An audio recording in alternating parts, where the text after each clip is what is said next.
Bonjour les amis, je suis essoufflé parce que je pensais monter en voiture jusqu'à 2-3 km du spot et la neige a complètement bouché la route.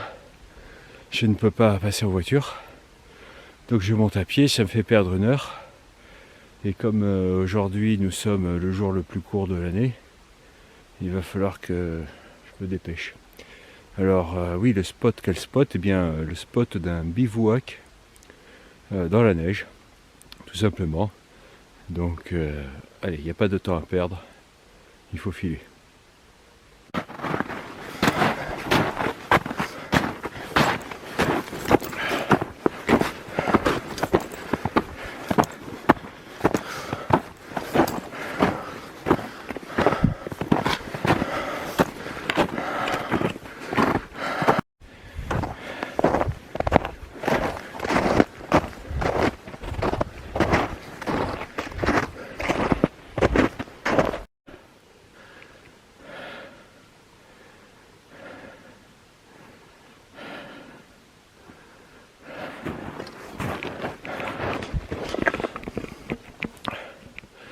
Voilà, dans ce brouillard se perdent les dernières traces d'humains passés avant moi.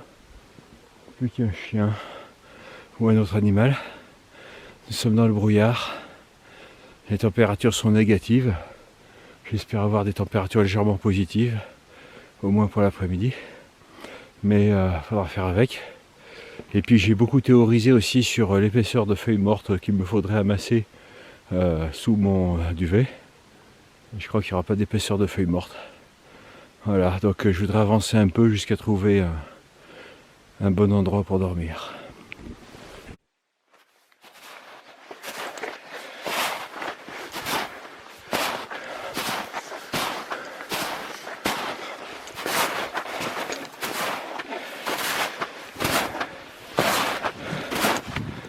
C'est vraiment limite. J'aurais dû amener mes raquettes.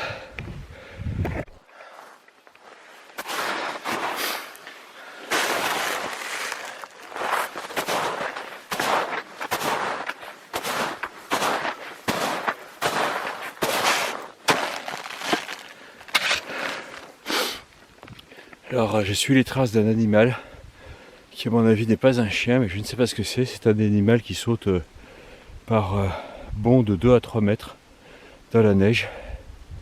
Mais je n'arrive pas à identifier les traces.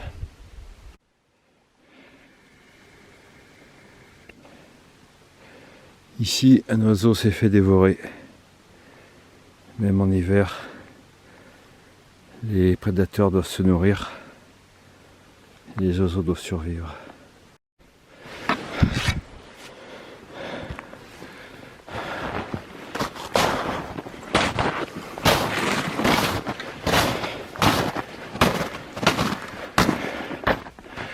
Alors ici, seuls les animaux sont passés. Il n'y a vraiment plus aucune trace d'humain. Et là, je vois une petite pinède. Je vais peut-être profiter du sol dégagé pour m'installer ici.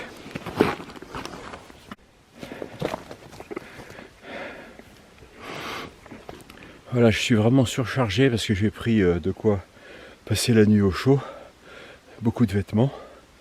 Puisqu'on prévoit moins 5 à moins 6 degrés, donc il faut que je sois bien couvert. En revanche, ça fait beaucoup à transporter et ça me fait réfléchir à des plans de chariot de randonnée, un peu comme celui de Nico de Chartreuse Nature, si vous connaissez. Voilà, donc je vais gamberger d'autant plus sur ce petit chariot, je crois.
dur, le sol est vraiment gelé.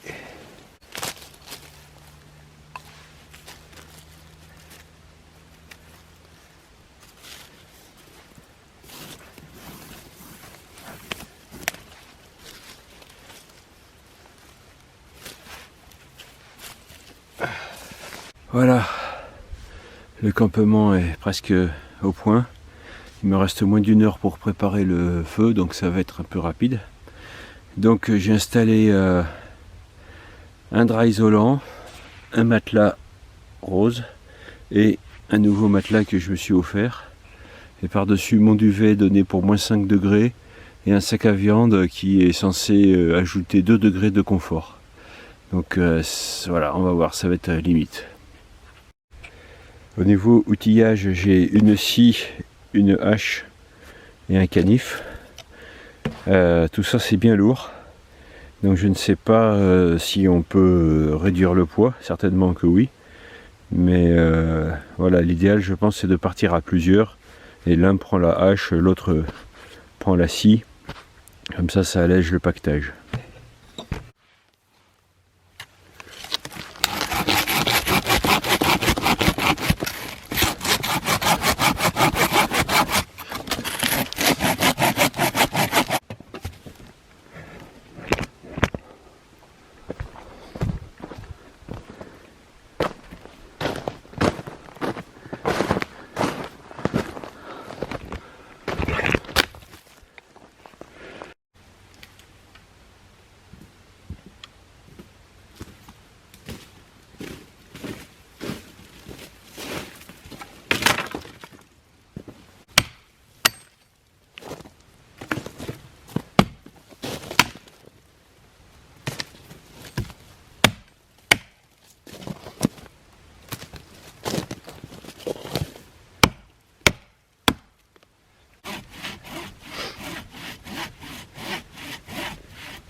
Voilà, ça prend 20 minutes pour couper une bûche. C'est vraiment long, c'est vraiment épuisant. Même s'il est gelé, le bois au sol est vraiment humide. Donc il vaut mieux s'attaquer aux branches qu'on trouve sur les troncs, les branches qui sont en l'air.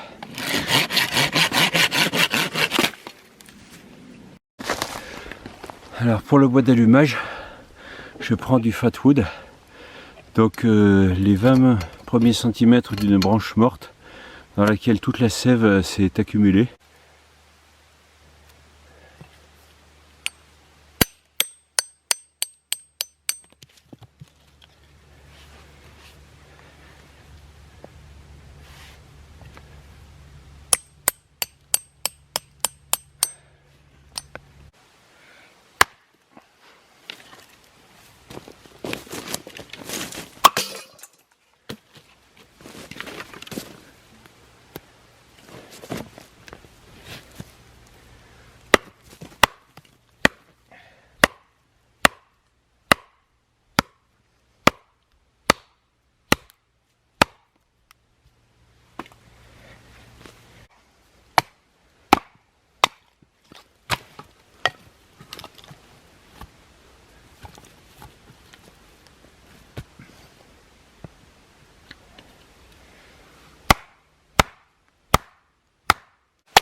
Voilà, vous l'aurez tous compris, je fabrique une bûche suédoise. Donc il m'aura fallu 1 heure pour la couper et la fendre. C'est vraiment long, c'est très énergivore. Et encore, il faut que je coupe le noyau central.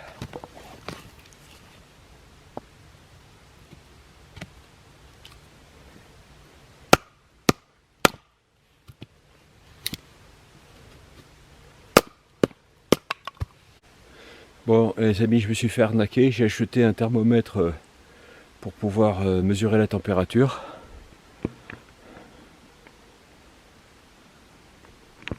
Et il reste obstinément à 0 degré, il ne doit pas être programmé pour les températures négatives. Tant pis.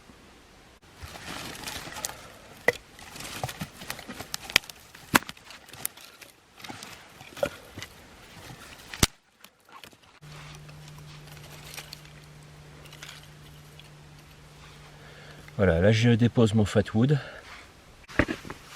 Et je vais vous présenter mon secret. Donc ce sont des cotons de démaquillage imbibés d'huile. Et ça prend feu facilement, ça dure longtemps et ça permet d'ajouter du petit bois dessus. Voilà, je le déchire pour que les étincelles prennent mieux dessus. Voilà, a priori il ne reste plus que 20 minutes de lumière avant le coucher du soleil. Donc j'ai accumulé du bois. J'ai préparé ma bûche suédoise, préparé le feu, le Fatwood et des réserves de bois derrière. Et je crois que jusqu'au bout je vais aller chercher encore du bois. La nuit va être longue puisque c'est la nuit la plus longue de l'année. Donc il va vraiment me falloir beaucoup de bois.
Hop. Quoi de neuf qu'un bon plat de pâtes pour se remettre en état. Voilà. Maintenant c'est le moment calme de la journée qui commence. Moment où on peut penser, on peut réfléchir, ou faire le vide. On peut penser à nos ancêtres du néolithique qui, en cette nuit-là, devaient savoir déjà que c'était la nuit la plus courte de l'année et qui se préparaient à vivre des jours plus longs. On peut penser à beaucoup de choses. En tout cas, la bûche suédoise a bien pris. Donc tant mieux. Avec un peu de chance, les pâtes vont cuire.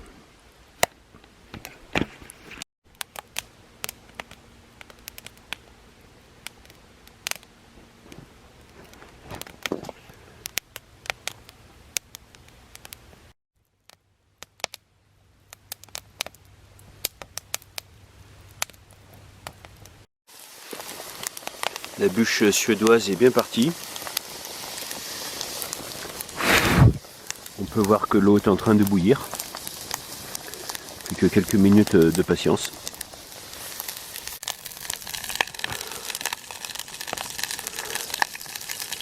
Ça y est, les nouilles sont en train de cuire. Et maintenant, du bacon.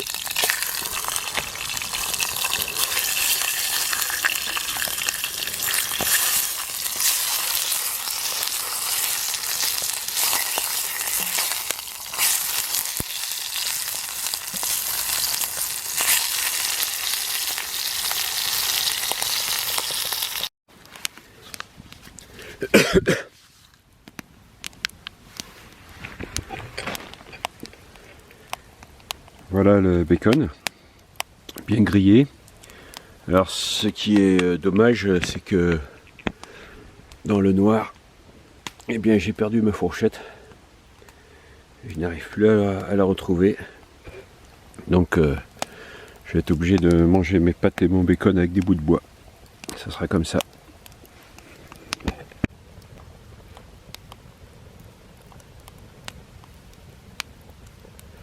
Et je viens d'ajouter 2 œufs dans l'eau des pâtes. Comme ça j'aurai des œufs durs. Ça y est, les pâtes sont cuites. Le seul hic, je n'ai pas ma fourchette. Donc je vais me tailler une cuillère en bois. Je vais essayer.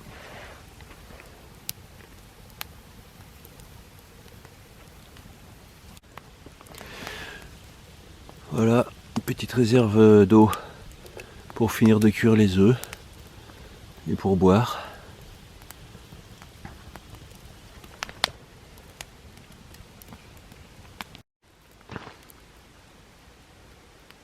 La nuit est tombée.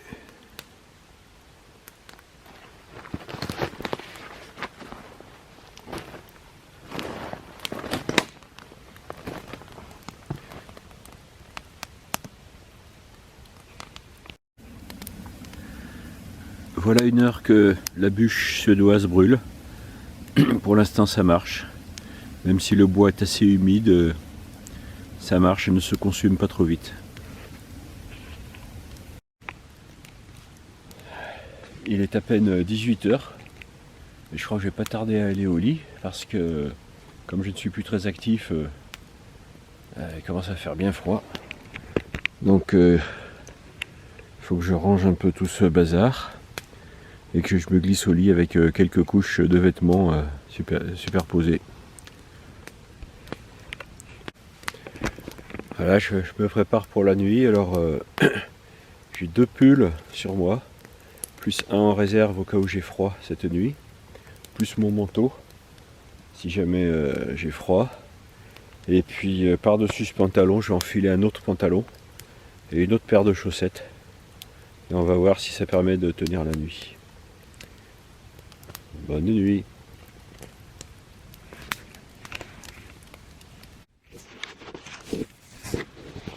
Voilà, ça y est.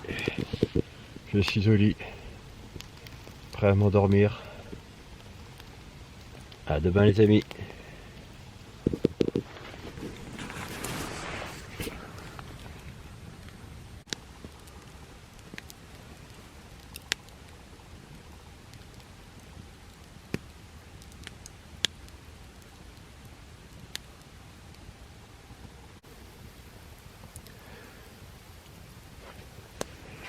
Voilà, depuis le tarp, on sent encore la chaleur.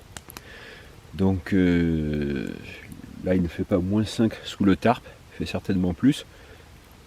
Le truc de savoir si je me réveillerai ou pas cette nuit pour rallumer le feu. Parce que la nuit promet d'être vraiment fraîche. Donc à voir.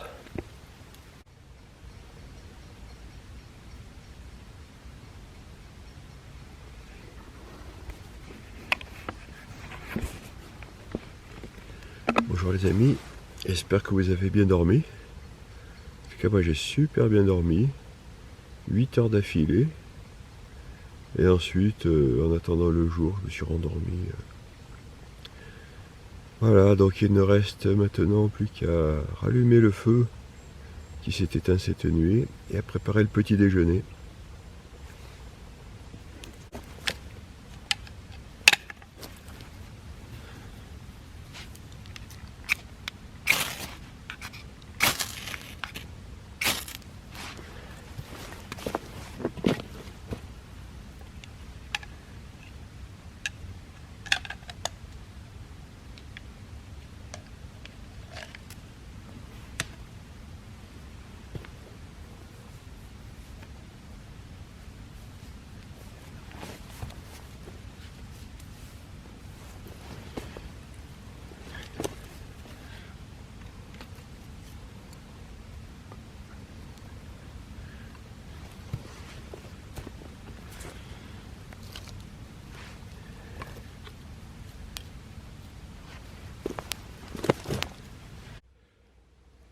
Alors là, les amis, nous voyons l'emplacement de la bûche suédoise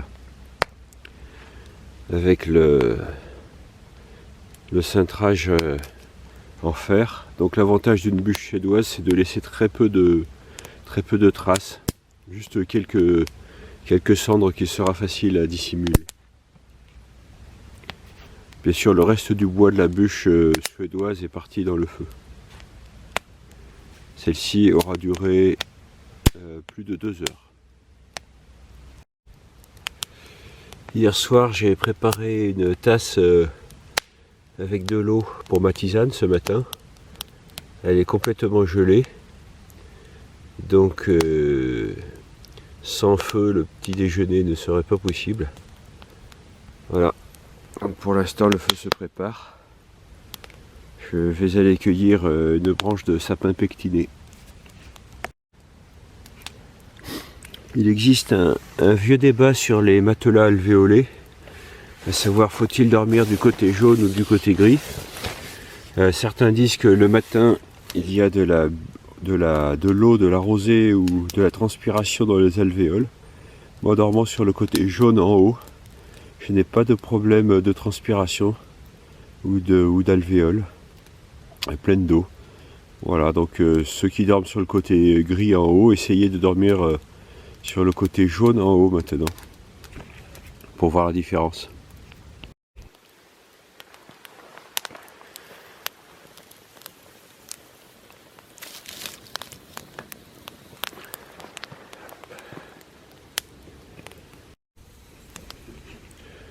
Voilà une petite branche de sapin pectiné, pas plus que ça, et ça suffit pour obtenir une excellente tisane.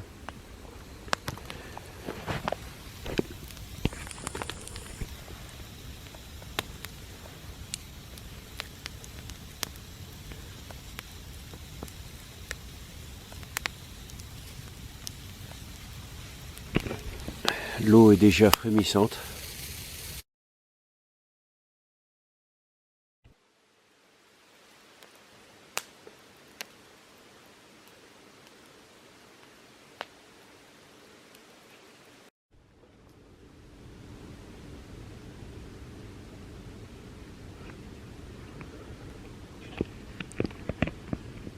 Je pense que le choix du spot sous les sapins était judicieux.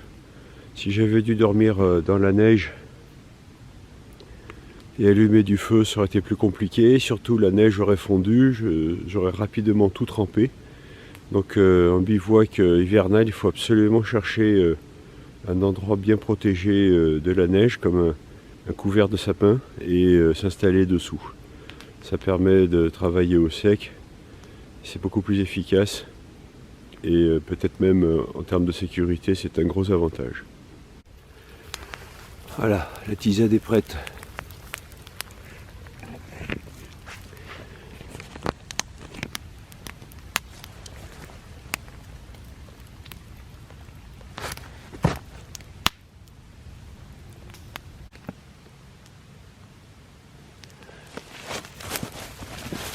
Pendant que la tisane refroidit, je vais replier le camp.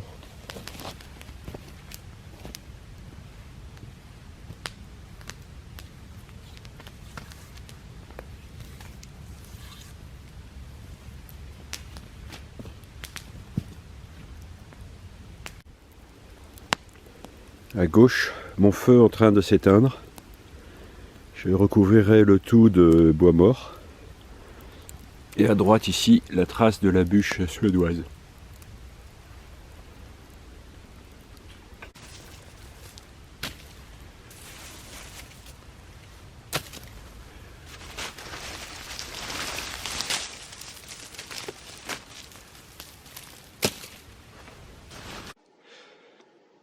Le feu est recouvert. La neige va finir de fondre. S'il reste quelques braises. De mon passage, il ne restera pas grand chose. Si ce n'est mon siège. Mon magnifique siège. Et puis un étrange passage coupé entre deux arbres. L'anecdote au sujet de ce passage entre les deux arbres, coupé pour tailler ma bûche suédoise, c'est qu'il correspond précisément à un passage de chevreuil. Donc lorsqu'ils reviendront, ils me remercieront certainement d'avoir couper cet arbre pour leur éviter de sauter par-dessus.